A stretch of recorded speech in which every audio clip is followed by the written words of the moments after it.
everybody, and welcome back to another episode of the Griffin Report podcast. We're already on episode 5 back here on Zoom. That means that we're probably with another alumni. And to be quite honest with you, this guy has one of the most impressive, coolest stories that I think I've ever heard in the sports realm. So he is a current tight end for the Jacksonville Jaguars. Played at Canisius College in the basketball program, was a 3-year captain from 2010 to 2014. None other than Mr. Chris Manhertz. Chris, thanks for coming on the pod. Appreciate you having me. Yeah, so we'll get right into it. We just kind of talked about it quickly before the recording, but you're going out to London to face off the Broncos later this week. I know you haven't left yet, but how are we feeling about that game? I feel pretty confident.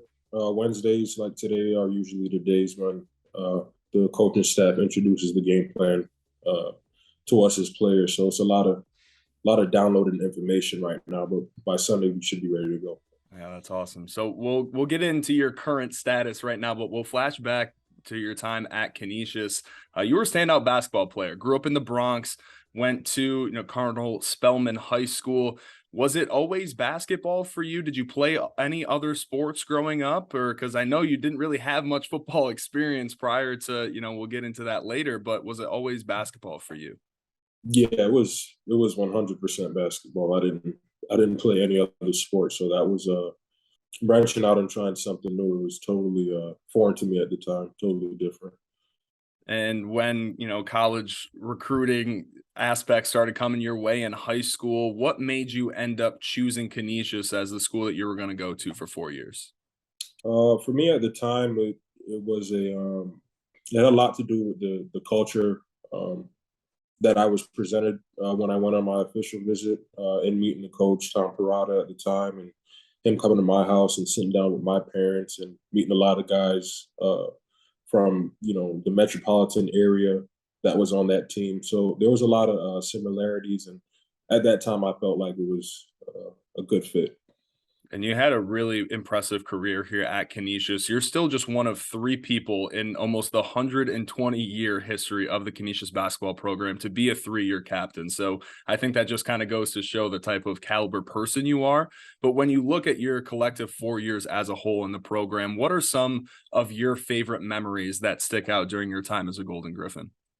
One, definitely like the relationships that I built while I was there for 4 years.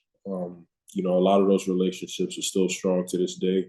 And also just, the rivalries, against Niagara, like those type of games never got old. And those are memories that I always, just remember and cherish. I remember, so growing up, I grew up like 30 minutes away from Canisius. So my parents are both alumni. That's actually how I got my name Griffin. So like growing up, I used to always go to games. Those were some really fun teams back in the day with like you, Billy Barron. I used to like love Billy Barron. He was the man.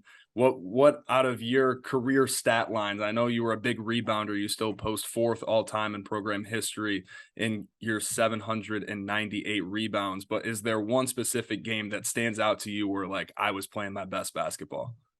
I think it was either my junior or senior year. We had played Niagara at home. I think Billy hit a buzzer beater and it didn't count or something like that at the time. Mm-hmm. If my memory serves me right, but that's one of the more notable games that I had while I was there. And I kind of read up on what some of your teammates said about you, that you were always the physical guy. You were the one that almost played like he was a football player on the court. It was interesting when I had a conversation with still the SID Matt right now, where he actually wrote in your bio, despite being built like a linebacker, he has never played organized football. So was that something that was always like talked about? Like, man, like you're this 6'6" freak athlete, you weigh 235 pounds. Why did you never play football? Because honestly, I was, I wasn't really interested at all. Like I was fully confident in, my basketball abilities and using that to get me to the next level. So it wasn't a thought until the opportunity came up after I graduated. And that was, your former head coach, Jim Barron, the great Jim Barron. He actually reached out to Russ Brandon in the Bills front office during that time. Was that, your decision or was that his? How did that really come about? That was his decision. That's something that he did. Obviously, he has had a good relationship with him, but it was an idea that he threw out there, and I think that was something that sparked something much bigger at the time, and ended up parlaying that into a workout, an opportunity for them to see the type of athlete that I was, and um, you know, took off from there. There's been some other college basketball players in the past that have made the transition to football and been a tight end, like Tony Gonzalez and Jimmy Graham and even Julius Thomas, some guys of the recent past. But what made you feel confident that you could also make that switch, even though you've never played a down of football in your life?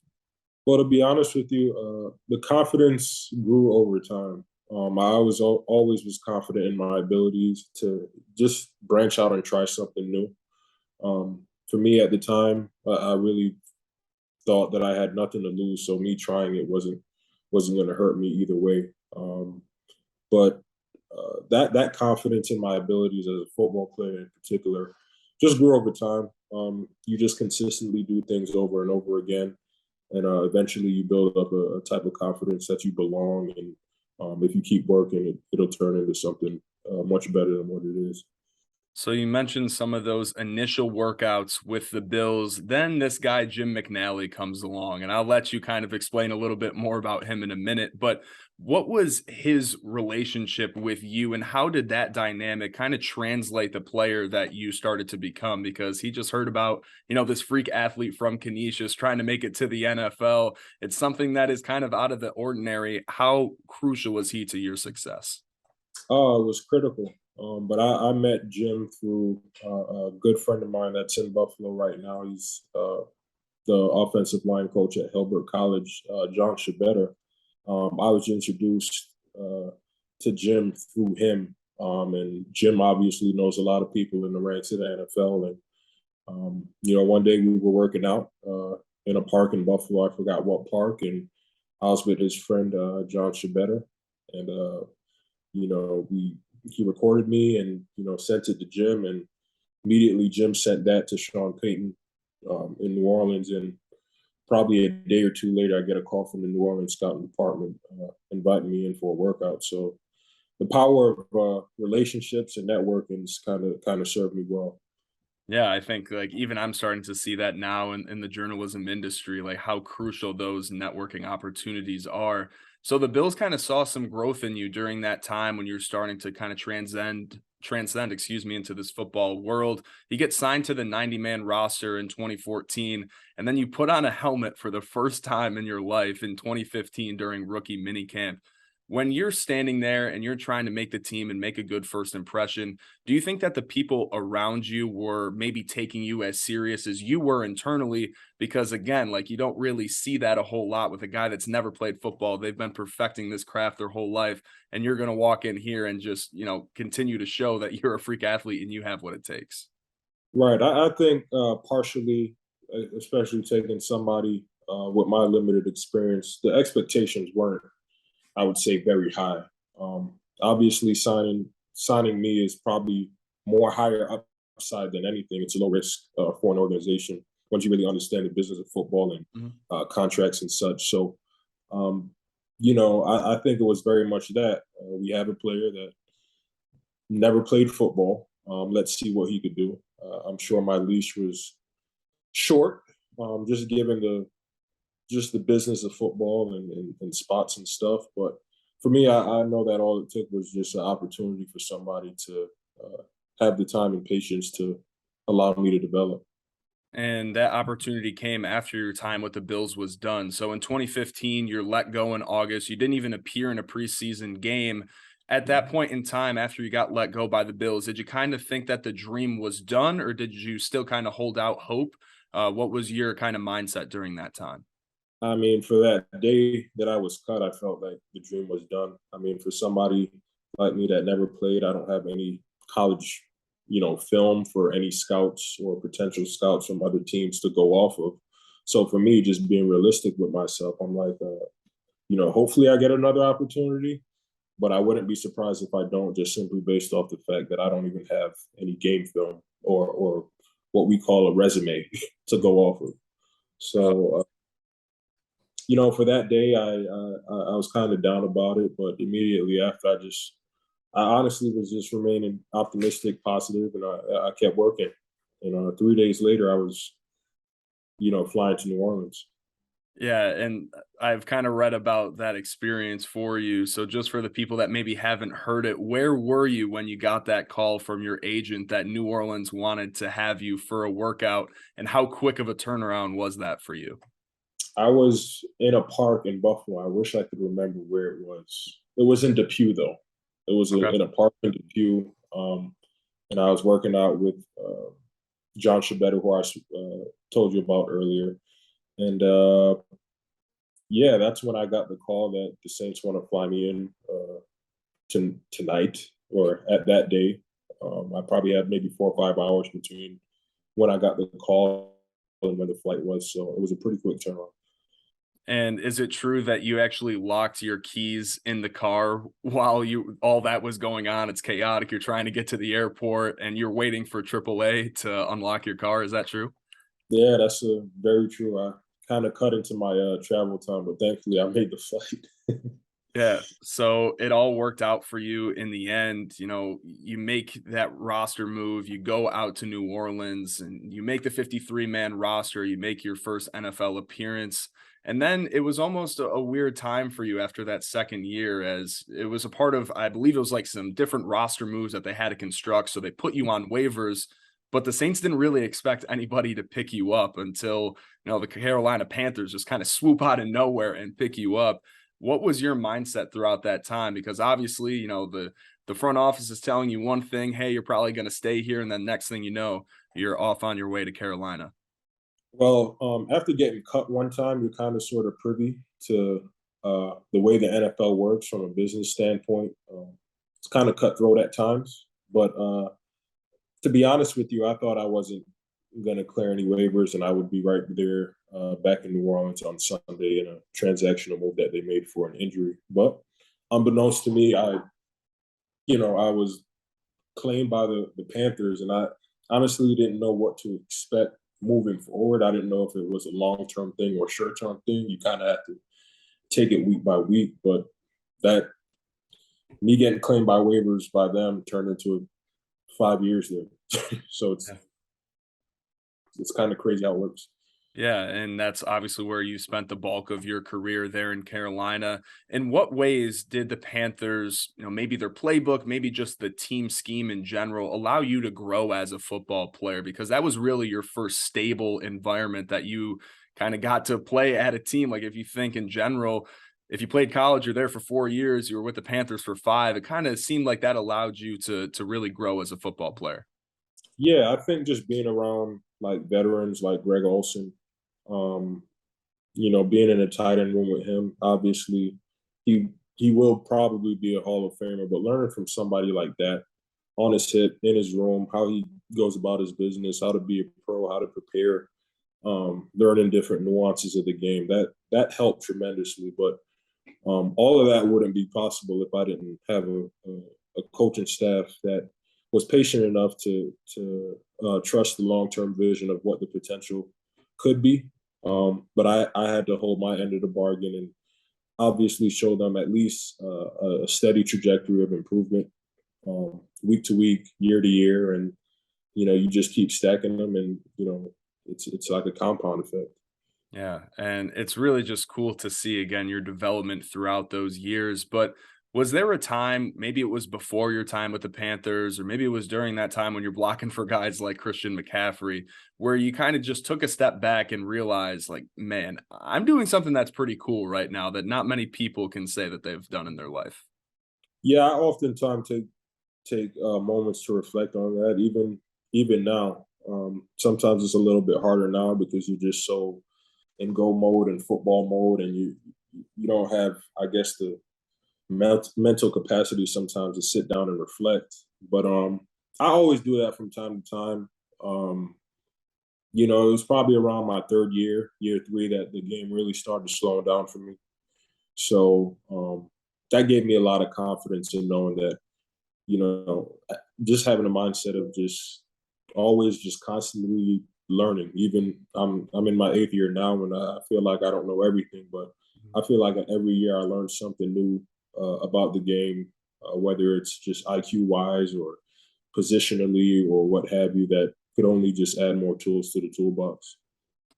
With the tight end position specifically, it's kind of going through a resurgence now where it's not the old school ground and pound. You're there blocking. You see a lot more yards like Travis Kelce. He's basically a wide receiver at this point, but you've kind of taken a different approach. You're more of that old school guy where you really take pride in blocking, in being almost that extra offensive lineman. So was that something that early on you kind of realized, hey, if I'm going to make a career out of this, I kind of have to equip my style to this? Or how did that kind of equate in your mind that I'm going to be kind of that traditional blocking tight end? I mean, I look at it like somebody got to do it. You Yeah. know, there's always a need and there's always value for guys like that. So for me, I kind of had to think outside the box and figure out ways to excel in areas or do better in areas that there's a void in, whether it's in that particular tight end room or a team that I'm in. So, you know, my biggest thing was, you know, I have to do whatever I have to do to see the field. Um, and if that means me putting my hand in the dirt and getting dirty and doing the dirty work, that's only going to open up and create more opportunities for me to play. And for me, I feel like it's been proven, and it's a formula that's been working. So for me, it doesn't take much to not deviate from that. You know. Yeah. Who is one of the hardest guys that you've had to try to block? One of the, pass rushers that everybody knows about, but for you, it was like, man, this guy, he's the real deal. I mean, there's quite a few, even that I've seen this year. Khalil Mack, um, the Bosa brothers, they're always tough. Cam Jordan on the Saints. There's a plethora of guys that obviously their trade is to rush the quarterback, and they're technicians and they're great at what they do. So those are just the more notable guys that I could think off the top of my head. So then for the first time in your career last offseason, you become a free agent after, like we said, 5 great years in Carolina. It's the first time in your life too that you can actually kind of pick where you want to go and what is going to best suit your needs. So out of all the teams that were interested in you, why did you pick Jacksonville, and why was that the best fit for you? I mean, at the time, I probably had maybe 3 to 4 different teams um, interested, but I was kind of torn in between, here, Jacksonville and Washington, where my old coach Ron Rivera from the Panthers was at. And to be honest with you, I kind of sat down and prayed about it, thought about it, spoke it over with my wife, and we figured that this was a good opportunity to restart. And obviously, we didn't do what we needed to do last year from a record standpoint, but at that time, I felt like it was just the right fit. Yeah, and I think in year 2, you're already starting to see that development with the Jags, even collectively across the league. A lot more people are taking notice about the team down in Jacksonville. So if you look at this year collectively, how proud are you, you specifically, about the accomplishments that you guys have already had? I'm very proud, but I know that there's a lot of room for improvement, and I don't think us as a team scratch the surface to where we need to be collectively, but just something to build on. You come here, you put your hard hat on every day, or win, lose, or draw, regardless. You come back and just keep pressing, and eventually the results will turn in your favor. It always brings a smile to my face, like specifically last year when you guys played against the Bills down in Jacksonville, and the whole broadcast, it's mentioning, your come up, your time with the Griffs. They're showing highlights of you. And even when the NFL, like I remember last year when you had your first touchdown of the year, they're posting graphics of the players' logos of the colleges that they went to, and you see Canisius College down at the bottom. It's like they haven't had a football team since almost the year I was born. So, like, how cool is that for you to also get that sort of recognition on a national scale? Because, again, it's a really, really cool story. No, it was awesome. It was humbling just to know that, regardless wherever I go, however my career takes me, there's always a group of supporters in Buffalo, in that region. So I definitely don't take it for granted, and it's greatly appreciated. And so you've had 2 touchdowns so far in your career, and both of them they're pretty cool in the nature that they happen. So back in 2018, you catch a trick play pass from Christian McCaffrey, a 50-yard bomb touchdown, and then last year, week 1, first game as a Jaguar, you caught Trevor Lawrence's first ever touchdown pass. In your opinion, which one is the better one or the cooler one for you? I think the coolest one was the first one. The Mhm. first one is always good, and the first one was even better because it was a Monday night football game, nationally televised game, trick play, 4th and 2 at the 50-yard line, and for a play that's drawn up for me to probably all right, get what I can, get the first down, and go down. It turned into a 50-yard touchdown. So I'll never forget that. Yeah. Yeah, that was really cool. I'll never forget hearing about that too. Is like you said, there's a band of brothers here in Western New York that's always rooting for you. But in general, over this time period that you've had your career and how much success you've been having, talk about, like, in general, we already kind of talked about how crazy this journey has been for you, but what if there's a kid that's currently in a similar situation as you, right? They played college basketball, they want to maybe translate into the NFL or another sport. What would your advice be to them? I would probably tell them to be all in. This type of transition definitely wasn't easy, but I know that it required 100% of me. I don't think it's something that you could have one foot out and one foot in, and it's a lot of commitment. It's a lot of discipline that goes into that. Just even trying and making that transition, and just also just probably just having the conviction and the belief in yourself that you could get it done. Because at the end of the day, that's where it starts. Yeah. And even now, because again, before when you were coming up in your career, I think your story was talked a lot more about. But now, is like you said, you're an NFL veteran. You've been on a few different teams. Does everybody on your team know about your backstory? Is that something that's ever really brought up anymore? It was recently brought up probably by one of the rookies in the O line room because, as one of his rookie duties are, he has to give biographies of random guys on the offense. So we had a moment where he just gave everyone maybe a 10-minute dissertation on my life. It was kind of impressive. Oh My wow, parents, where I was raised, what school I went to, my stats, everything, everything. wow, wow! So Yeah, that kind of reminded everybody that I had played basketball, but at this point, being 8 years in, who cares? It's a cool story, mhm. but the longer I'm in this thing, the more likely that people are not going to be privy to that idea because I've been doing it for a while, as opposed to in the beginning, I probably looked a little bit green, like I never played the sport, but Mhm. it's kind of different now. Yeah. And how have your goals changed over that time too? Again, you're just trying to make a roster before, find your place, find your home. Now that you're here in Jacksonville, year 2 there, what are some of your goals now with this team? My number one goal always is to stay healthy. So doing whatever I can to maximize my health, maximize my value, because I know that this game will only go as far as my body will take me.